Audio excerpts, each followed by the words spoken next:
This is something you have been requesting for a long time, and after considerable effort, I finally found 3 stories that take place during school lockdowns. It was a typical Friday in calculus class, 7th period. Everyone was getting antsy as the week was almost over, and spring break was finally upon us. Unlike many of my friends, we didn't have a test that day, so our laid-back teacher decided to play games with us on sporkle.com. While we were taking a brand logo quiz, I remember the exact moment it happened. Right after my friend answered a question, Adidas, the dean's voice came through the loudspeaker. He sounded panicked as he informed all teachers that this was not a drill and to go into lockdown. Chills ran down my spine as our usually relaxed teacher hurried to turn off the lights and ushered us into the back corner of the room. We sat in silence for about 2 minutes, until the usual buzzing from a panel in the back of the room stopped, indicating that the school had cut all power. We exchanged worried glances, realizing the seriousness of the situation. A few minutes later, we heard a man screaming in the hallway. 2 girls in our class began to cry,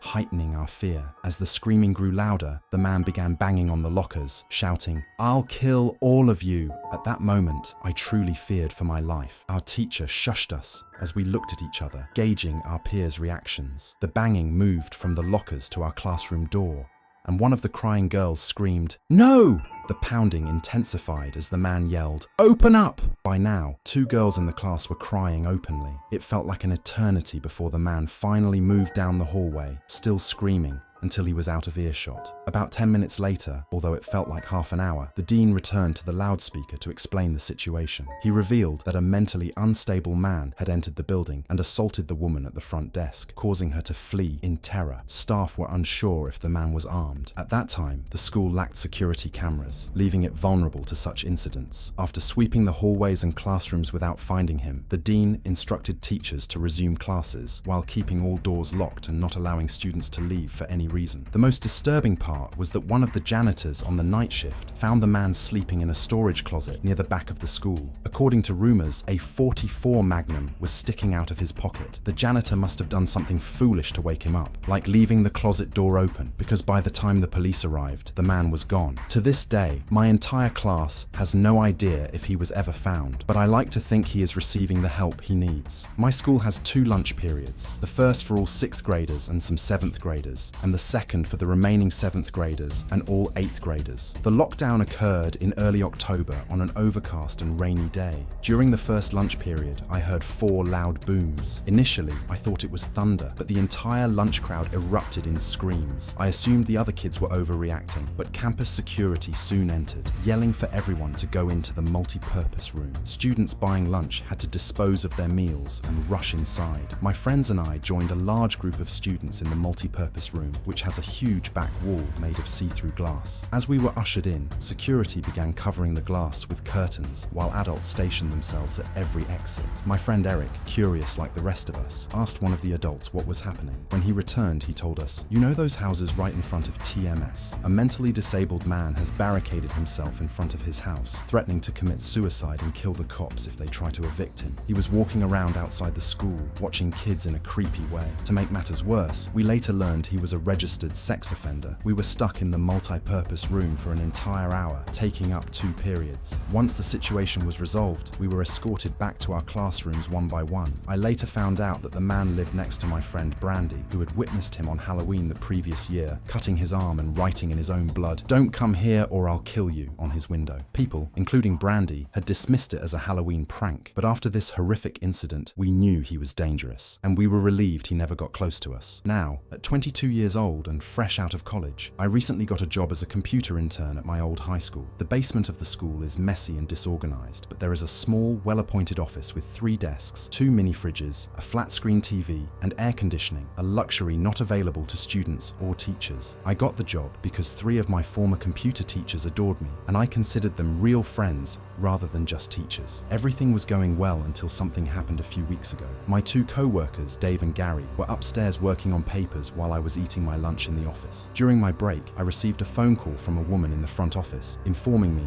that the school was on lockdown because someone possibly armed had entered the building. There wasn't much I could do except turn off the lights, as my office, despite its charm, had no actual door, just a large opening, and the basement door didn't even have a working lock. For my own safety, I turned off all the lights and my computer screen. I kept my phone on the desk and texted Gary and Dave, but they didn't respond. I sat in the dark for about 20 minutes, playing games on my phone while waiting for the all clear. I had no idea what was happening upstairs and wasn't allowed to make any calls. Then, I heard the creaking sound of the basement door opening. I sat up, wondering if I should call out for Gary or Dave, eager for information. Someone came running down the stairs, and their footsteps approached my office. I quickly pushed my chair away and crawled under the desk. Someone entered the office but didn't turn on the lights. The silence was terrifying. I felt that even the slightest sound could be fatal. Suddenly, my phone dinged with a text message. Panic surged through me as I clenched my teeth in fear. Footsteps drew closer, and in desperation, I dove out from under the desk, begging whoever it was not to kill me. To my surprise, a man in a red plaid shirt and a black cap grabbed my arm and pulled me up, saying, "It's okay, I'm just hiding with you." "What's going on up there?" I whispered back, asking who he was. He briefly explained that he had come to pick up his son when a teacher instructed him to hide. I checked my phone and saw that the text was from Dave. "This is crazy. Some guy with a gunshot, Mr. Buckley. He's wearing a red shirt and hat. Whatever you do, don't come upstairs." As I processed this, I looked up at the man beside me and felt my stomach drop. He seemed to sense my unease. Panicking, I made a run for the stairs. A gunshot echoed through the basement, and I heard a bullet ricochet off something metal in the darkness. Thankfully, I escaped upstairs just in time. Fortunately, police were waiting at all exits, including the basement, and apprehended the man as soon as he opened the door. The good news was that our teacher, Mr. Buckley, survived the gunshot. It was later revealed that he and the man had some unspecified issue, but no details were provided. All we knew was that Mr. Buckley didn't do anything to deserve such a violent reaction. The sound of that gunshot will forever echo in my mind.